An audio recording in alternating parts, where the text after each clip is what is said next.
So here I am. I'm going to visit an uncle of mine in a hospital in Manhattan. It's Sunday morning and I get there and I'm faced with the New York City Marathon.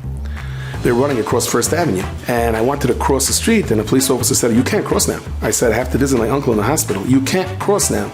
The marathon was just starting. The lead runners were coming through. I said, "How long does this take?" He said, "A couple of hours." I said, "What if someone has to get across the street?" He said, "The only thing I can tell you is you got to run along with them." I said, "I have to what?"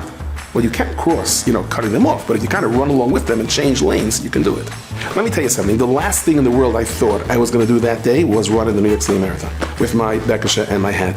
All I need is to wind up on YouTube with somebody there. So I put on my gartel. I said, "Rabbeinu Shalom, you want me to do this? I'm doing it." And I started to run, and I started like shifting lanes and running. I wasn't exactly in shape for this. And like 5 blocks later, I crossed the street till I got to the other side because I had to run on a diagonal, very short angle. And I had to march back. It was a hot day, and I walked upstairs, and I came into my uncle's room, and my uncle was laughing his head off. He was standing in the hallway looking down, and he saw the whole thing. And my son said he hadn't laughed in weeks.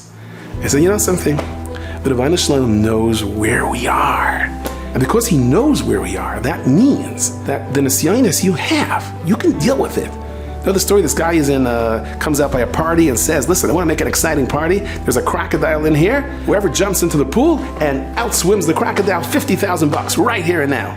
Who's going to do it? All of a sudden, I hear a splash, and the crocodile's chasing him. Crocodile gets his cracks, gets his slacks. He makes it out on the other side. He says, "Great, here's the 50,000. What are you going to do with it?" He said, "I'm going to hire people to beat up that guy that pushed me in. That's what I'm going to do with it." L'havdil alpei alpayim adalas. The Rebbeinu Shalom didn't push us in, but he put us into this world. And he knows exactly where we are. And that's why to think for one moment that we can't deal with it, we can. There's certain aveiros that the Zohar says tshuva doesn't help, especially when it comes to inyanim of kedushas yesod.